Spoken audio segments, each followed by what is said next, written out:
was able to reach Bam, right? Does that have anyone reconsidering Inoue's chances against Bam? I've brought this up, Malik has brought this up. Inoue, Bam is not a very long fighter. He's compact. Yes. And Vargas was able to reach him partly just with the length of his arms, right? He's a taller guy. Does that make you think differently? Because Inoue is coming with bazookas. Right. Yeah. So technically sound, and he's so compact and that much of a complete fighter. It's very hard to even see the likes of someone like the Monster just doing to him what he's done to all his other opponents.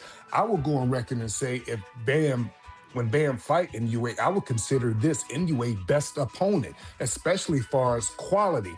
Bam doesn't really waste energy. Bam doesn't really overreach. And I also believe that he has an incredible chin. I feel like I'm capable of beating anybody that the team puts in front of me. You know, money's very important, but legacy is also important as well. I feel like I can't retire without fighting Inoue, so I need to get that fight before I do retire and, of course, beat him and make the money and enjoy. If we don't do it soon, we're probably going to miss the boat. I mean, you know, when we talked about the Inoue fight a year ago, Bam was at 115 pounds. He'd just come up from 112. You know, it looked like a bridge too far, you know, a step too far.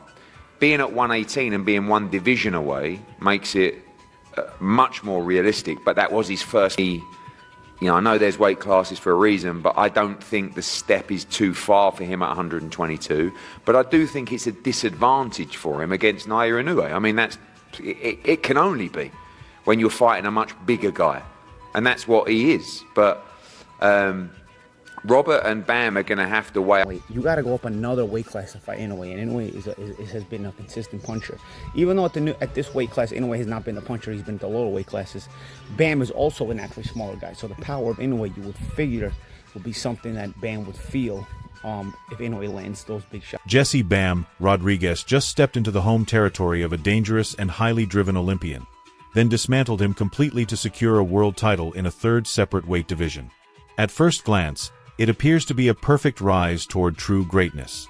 Yet behind the scenes, some of boxing's most respected analysts are far from impressed. Instead, they are raising serious concerns about what could be waiting for him next. The young champion is openly calling out the sport's ultimate nightmare, Naoya Inoue.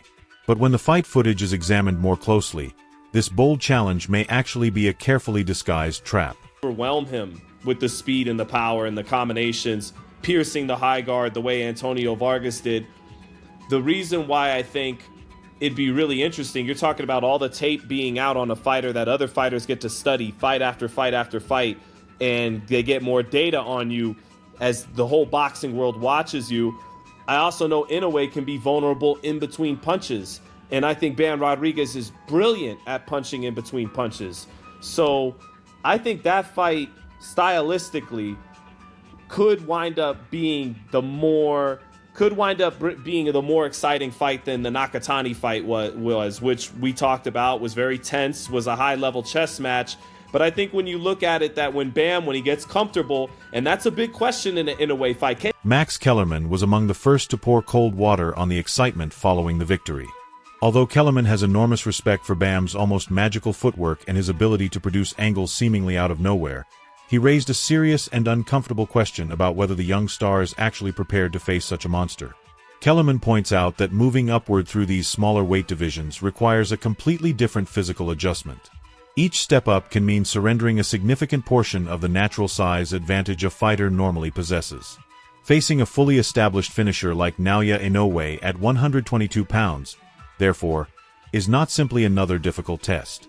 In Kellerman's assessment, it could create such a major physical disadvantage that it might ultimately damage Bam's career. To reach Bam, right? Does that have anyone reconsidering Inoue's chances against Bam? I've brought this up, Malik has brought this up. Inoue, Bam is not a very long fighter. He's compact. Yes. And Vargas was able to reach him partly just with the length of his arms, right? He's a taller guy. Does that make you think differently? Because Inoue is coming with bazookas. Right. Yeah, look, Max, what I will say is, this was his first fight at 118. He was facing an Olympian. I know Antonio Vargas is clearly not anywhere near the monster's level, but Vargas is a good fighter. Vargas is a good fighter. Good, Yeah. good technical fighter, and he was willing to put it on him. He wasn't scared. He was there to win. So that's A.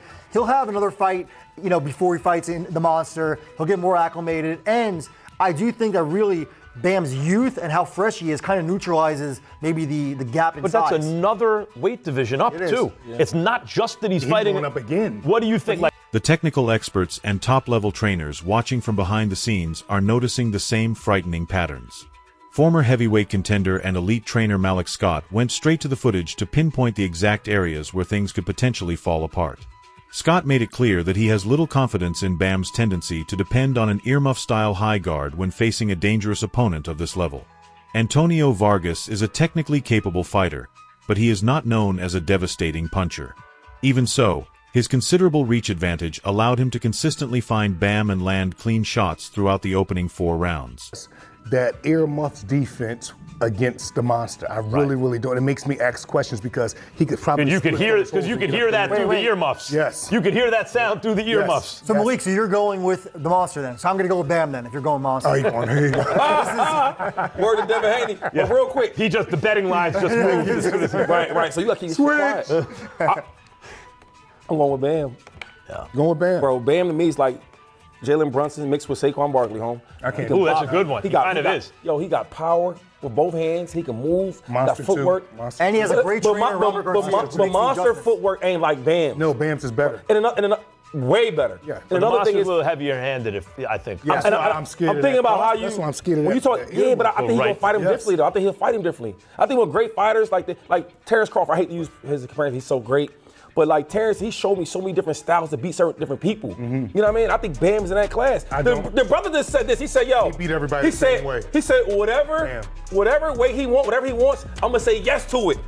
Look, That's Terrence Crawford type behavior. That is. Look, That's bad language. I don't know. Malik emphasizes that while the punches of a typical bantamweight may simply glance off that earmuff-style guard, Inoue does not deliver ordinary shots.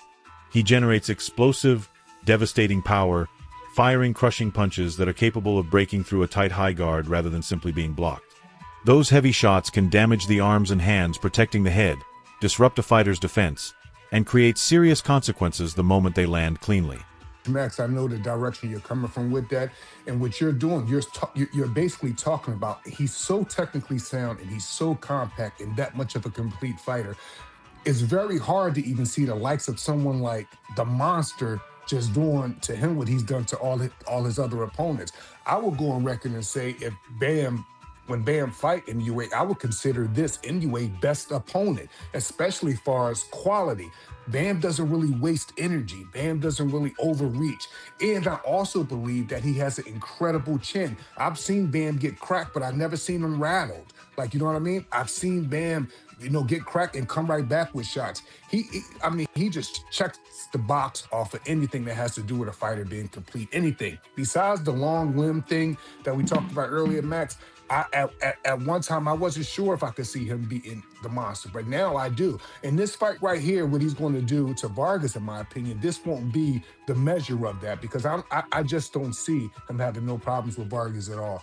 What Vargas' best attribute is, in my opinion, is his background pedigree in the amateurs. He was a 2016 Olympian. And with that type of experience, he's going to be able to identify certain things that Bam's going to be doing early on in the fight. Even Bam's own promoter, Eddie Hearn, appears to be caught in a serious internal dilemma. In public, Hearn has repeatedly praised Bam as one of the pound-for-pound elite in the entire sport. But behind the scenes, the business reality presents a much more difficult picture.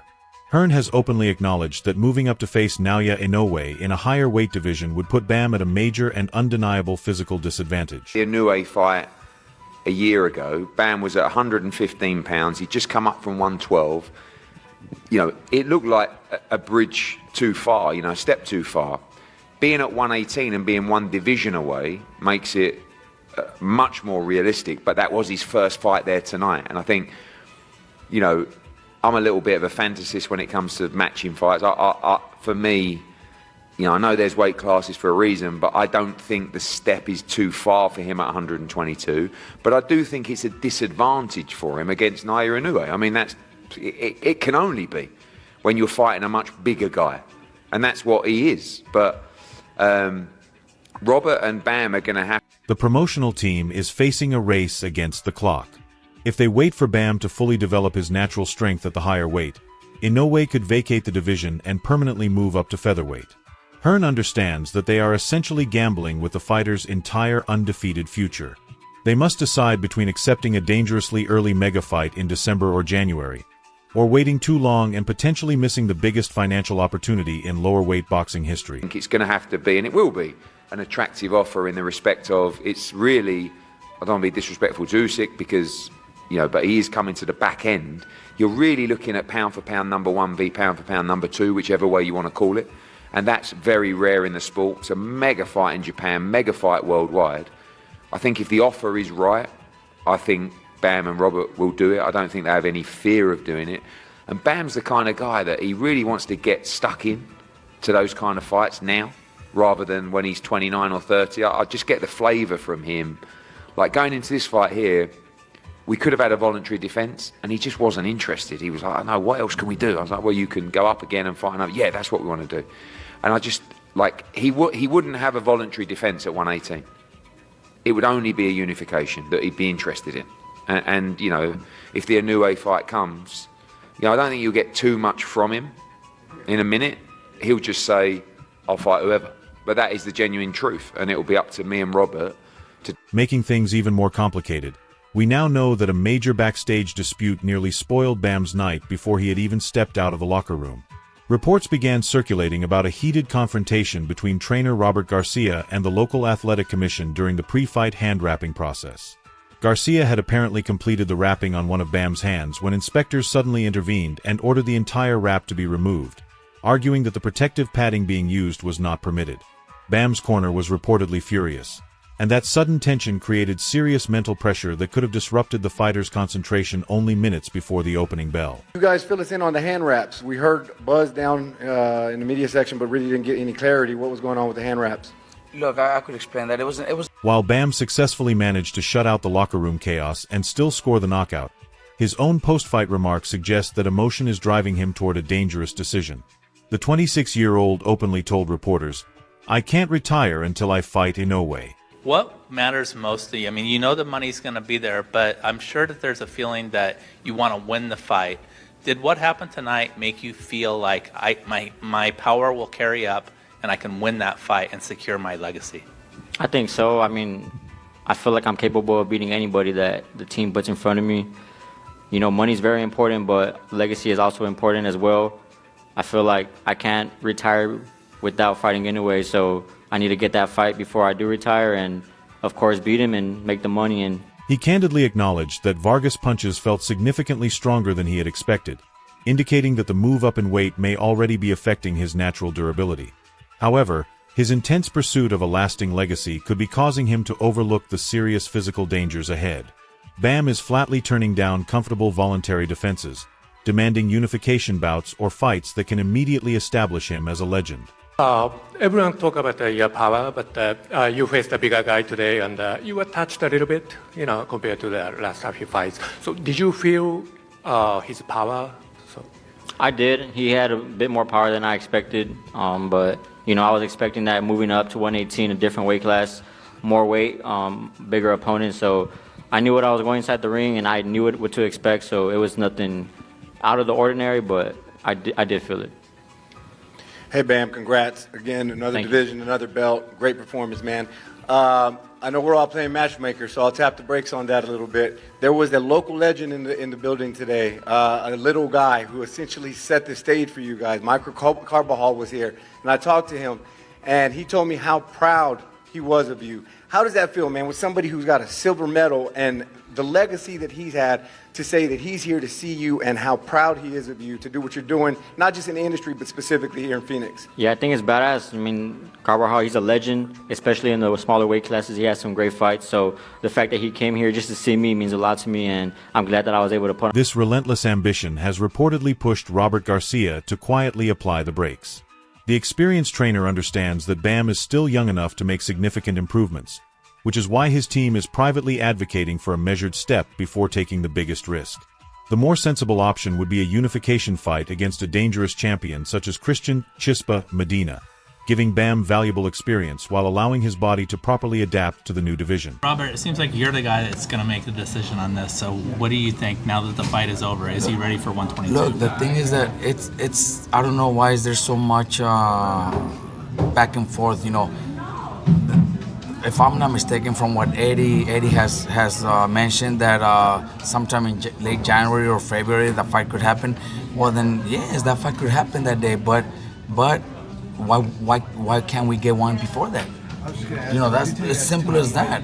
We it's not like we don't want to fight Inoue. I think Bam is good enough to go out there and possibly beat Inoue, but one more fight would be the ideal thing for me to get as a trainer. It's not like we're changing the date. We're not asking, for 6 months later. The date doesn't change. I'm just asking for another fight against a solid 118-pounder sometime in September or October. You like Medina in Saudi Arabia, right? Look, Mexico versus the world. Medina's born in... But with the fans calling for an all-out war and Bam chasing immortality, boxing is now facing one enormous question.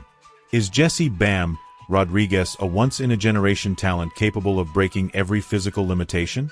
Or is his youthful confidence guiding him directly toward a brutal and potentially career-changing trap?